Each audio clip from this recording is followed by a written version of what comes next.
So I bought a Bronco.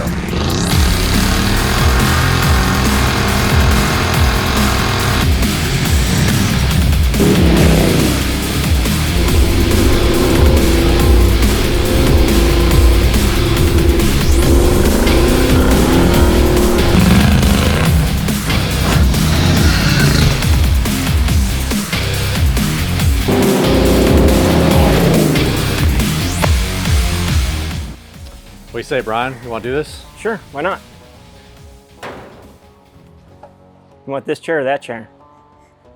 Ugh, that's definitely yours. I don't know. It's got a brown spot on it. Mm-hmm. What's going on there, Monster Dyke, in your pink sparkly cup? Hey, that's menstrual Mike to you, okay? All right, I happen to like that color. You know? So, I mean, you do like your pinks and pastels. Yeah, that's true. There's nothing wrong with that. I'm very, very confident in my manhood and my sexuality. Uh-huh. Mm-hmm. So, Brian, we are here today to talk about Huck. This 1972 Ford Bronco behind us? This one? Yeah, that one. Nah. Yeah. And I'm here to ask you some questions about it's it. nice now, but when I got here, woo! Yeah. Yeah, no doubt. Yeah. You know what's funny is when I first test drove this Bronco, it actually didn't seem that bad at all. I don't know what that's about. Were your eyes closed? You were in an open field in the dirt. No, I was on a road. No. With the previous owner in the passenger seat. With traffic. Not really. It was a neighborhood. Okay, so Yeah. so you only went like 15 or 20 miles an hour. Maybe 35 or 40. Yeah, so you never actually drove the car. I'll be honest too. I liked the aesthetics, like the paint job, and the Bronco's really well put together. Like it's a solid 20-footer. Yeah, the aesthetics. Yeah, other than the front, the grill. Yeah, Huck and his, who's a pretty Bronco? Just keep going with that lipstick. Poor baby. One day maybe we'll fix that. But anyways, Brian, you know, you've been with this project since day one. Yeah, pretty much. Pretty much, and got to see, you know, what exactly we started with. I'm going to ask you a couple questions and just kind of go down a list of things that where we've been, where we are now, and where we're going with this project. All right, let's do it. All right, cool. So, you know, obviously there was a vision for Huck after driving it and kind of seeing where it was at. What was your first take on its drivability? Horrid. Okay, to put it bluntly. I mean, it barely got out of its own way. I think our first 0 to 60 tests were 20 seconds plus. Yeah, it took forever. It stopped, I don't know. Our first tests were in the 70s and 80-foot marks for 45 miles an hour. This is like, yeah. Today's cars are stopping in that at 100. Yeah, right, exactly. And then the fact that it changed lanes every time you shifted was really fun. Yeah, either in the ditch or oncoming traffic is basically what you got when you changed. Yeah, so the faster you tried to push it, the more it wanted to change lanes. It was really fun. You know, we actually put some people in it that never driven Broncos before, and that was very interesting to watch. Well, watching Eddie. Yeah, right. So with that, of course, was born a list of parts. Yeah. But I wanted to keep this on a budget, you know, so I had to ignore some things. I had to focus on really just the most important things, which of course, you know, you guys saw the list if you watched the second or third episode. Yeah, I mean, we put the list together and it was more or less, these are the most outstanding issues with Huck. Like the top 6 or 8 that we have to focus on now. Yeah. Let's make it something we can drive first before we go anywhere else. Yeah, and we didn't just put a new suspension on, or, you know, new wheels and tires, or, you know, fix some aesthetic stuff. Like even the cage really could have been at the top if we were super concerned about safety. Safety third, buddy. Yeah. So, but no, instead we just made sure that we could get it driving. So fast forward, we've got those parts on the Bronco, and every time you started, you know, adding a part, Huck just got a little better and a little better. And I remember very, very vividly when you finally got the engine tuned and the re-gear was done. It was Duff's Dinner and Drives last year. Yeah. And it could finally get out of its own way and shift to like 5,500 RPMs. I'm telling you, the sound of inside that Bronco at 5,500 is shall I say, orgasmic. I mean, it's definitely phenomenal. It's magic. Yes. And it comes on at 3,500 and just Builds. It wants you to keep going. Yes. But you right around 5,500 to 6,000, you start to hear a little bit of valve float. It's like, okay, we're gonna back off. Power now. trims off. Yeah. And that's, you don't want to push your Bronco that hard until you've done these other things first, like fix the geometry and the caster. Yeah. Get it driving, and of course the brakes. Yeah. You want it to stop too. Which of course we kind of didn't get the brakes fixed as good as we wanted until the very end. But that was because it was an ongoing testing process. And we were trying different things because obviously we didn't think that maybe the proportioning valve was just stuck. We thought maybe there's an issue with the drums. Yep. Maybe there's an issue with the wheel cylinders, and starting to check adjustments and make sure we're not overlooking or the tires things. Even. Yeah. Yeah. So we did that in phases, and finally we're like, okay, we know what's wrong here. It ended up being a bad proportioning valve. But yeah, phenomenal braking now. Holy cow. Oh yeah, I mean, with a carburetor on it, you can stab the brakes now as long as you don't brake traction and try to really modulate your brake pedal.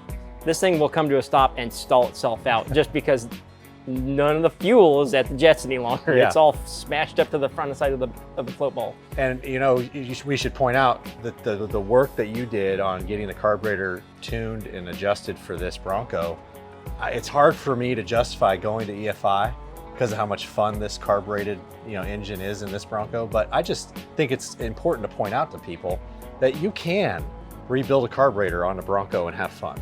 Yeah, you don't have to go to EFI just because you don't understand carburetors. And here's the thing that a lot of people don't understand is carburetors are realistically infinitely tunable. It's just taking the time to tune all those little pieces in.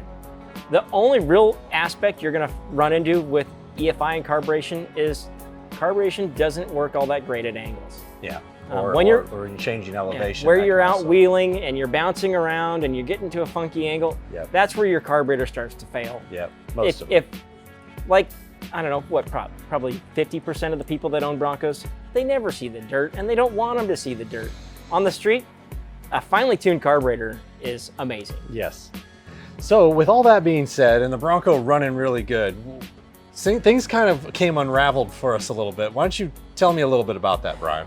Okay, so, we started doing a bunch of burnouts with it, trying to figure out how far can we really push this car without hurting it. Right. Or so we thought. Yeah. Well, every time he drove it, he didn't hurt it. Like, there was no visible damage anywhere. So he was pushing the car to its limits and it was doing what we wanted it to do. It's only when I seemed to get behind the wheel that we would break things. Maybe we got to teach you some finesse. I definitely did not finesse anything when I broke it, that's for sure. Now, Michael jettisoned the pinion with the pinion bearing support completely out of the third member. Of the rear ripped end. Up a bunch of stuff in the rear end. Oh yeah, it was bad. Basically, the only thing we could save out of it was the axles and the housing was still straight. Yeah. Well, the traction device was fine too. Oh, okay, yeah. So we could have done that too. Could have saved that, but we went ahead and just ordered a third member that was assembled, ready to go with the gear set that we had, and with the track lock that we had set up. Mostly because this is something that was going to be all these really great parts, and it just didn't make sense to have us do all of the assemble work when for a little more money they just do it for you. Yeah. So, but it's important also for people to understand that was definitely an oops. We're not intending to abuse a Bronco, especially on this project. It's about finding a way to get it running and driving, and then have you be able to enjoy it so much to where you're confident that you can throw the keys to a family member, a friend, or just be able to go on the freeway and not white knuckle it the whole time. Yeah, make it drivable. Yeah, you should show them some carnage. Yeah, that was the second break there. So apparently, the stock Dana 20 output shaft cannot handle Mr. Leadfoot and toggle clutch. Oh, that was fantastically awful. So I was not very happy that day. You don't get to see Michael walk around here much, but his right foot smashes into the ground and his left foot is just up and down really fast. Well, it was funny too, because when we broke the output shaft on the transfer case in Huck, I was coming up a hill and I heard it go and it was like PTSD. Like I'm hearing this drive shaft hit the bottom of the tub, and I'm like, no, not again. You know, but it was lighter. It wasn't as violent as the first time. And then directly behind me, here comes Brian up the hill in another Bronco, and I hear some audible click, and now he's broken too. Yeah, so it was apparently classic. Silver still did well going up a hill in two-wheel drive, but I noticed, I'm definitely not getting the pull I'm normally getting out of this, but it broke a hub. Yep. Super simple. What, a 5-minute fix? Yeah.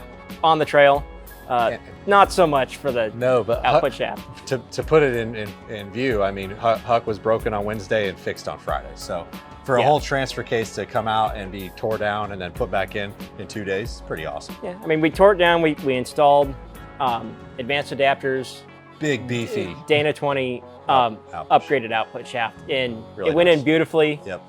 It's a little bit longer than the factory one, but I mean, just comparison between the two is huge. Yep, and it comes with its own brand new 1310 output yoke. Yep. That's because it's like a 31 or 32 spline. Yes. Yeah, versus output a 10 shaft spline. versus a 10 spline square cut.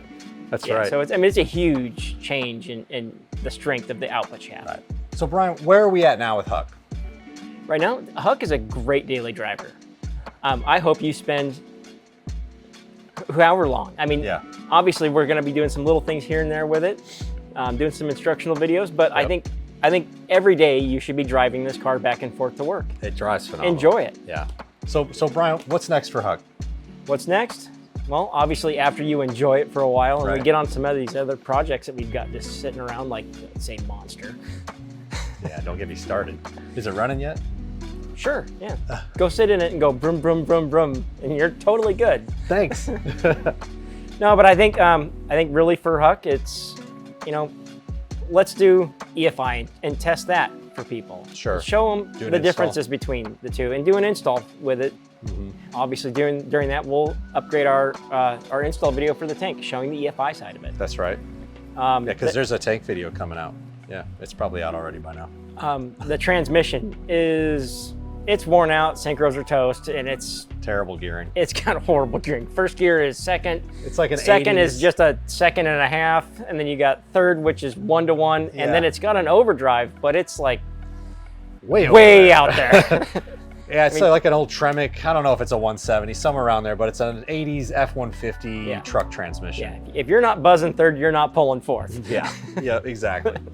Yeah, it's definitely, I agree. We need to update that. The cage. The cage is horrible. It is, it's bubblegum welds, and it's in the way of the window cranks. It's a DIY cage you can get from the vendors, but the way that whoever installed it was wrong, and they didn't put the sandwich plates in like they should have. Yeah, and it's got different size hardware everywhere. Yeah, and it's not good. Yeah, it looks terrible. It's bad. And most of the hardware is actually missing. And if we do that and take the top off, I'll probably put like a fiberglass top on from Bronco Design, insulate it really well, and then probably run some AC, because I want to enjoy it all year long. You'd like to be comfortable in it during these summer months where it's 95. Don't need the Easy Bake Oven option. I'm not really good with that. They all come with the Easy Bake Oven option. Right. Some paint. Yeah, we're going to fix this, because that's so bad. The engine bay also is pretty cruddy. I mean, you open it up, you're like, oh my God, that engine looks amazing. So does the brakes now. Yeah, but the rest of it's bad. Looks like they were rhino lining the tub with that roll-on stuff you got from O'Reilly's or whatever. Yep. And it went into the engine bay too, because might as well just do everything with it. And let's be honest, if we're going to go 100 miles an hour, we might want to change out those 12-year-old tires. No, those are totally fine. They're not that dry rotted, are they? Only where the black part is. Oh, see, that's not bad. And the wheel's got to go. That's just aesthetically speaking, that wheel doesn't belong on a Bronco, and I'm really looking forward to getting rid of it. A period wheel would look really good on this truck. Yeah. Obviously, after the paint's done and all that, it'll look great. But that's what's next. But really, not anytime soon. Like Brian said, it's time to enjoy Huck. It's time to make some fun videos for Huck, which are just just for you guys to watch and enjoy. And if you want, let us know. I'll sit out front here and smoke these tires off of these things until they're gone. Hey, let me have a try. I don't know. You're gonna break it again? Yeah. But yeah, and honestly, come check out the events out here in Knoxville, and other events maybe too, but definitely Duff's Dinner and Drives. because Duff's Dinner Drives is just an awesome laid-back event in October. It's an open house at James Duff, and you get to go check out the back roads, do some leaf looking, and some good eats. So if you want to see Huck, make it an event. What else do we got slated for Huck other than that? Other than that, I think that's pretty much.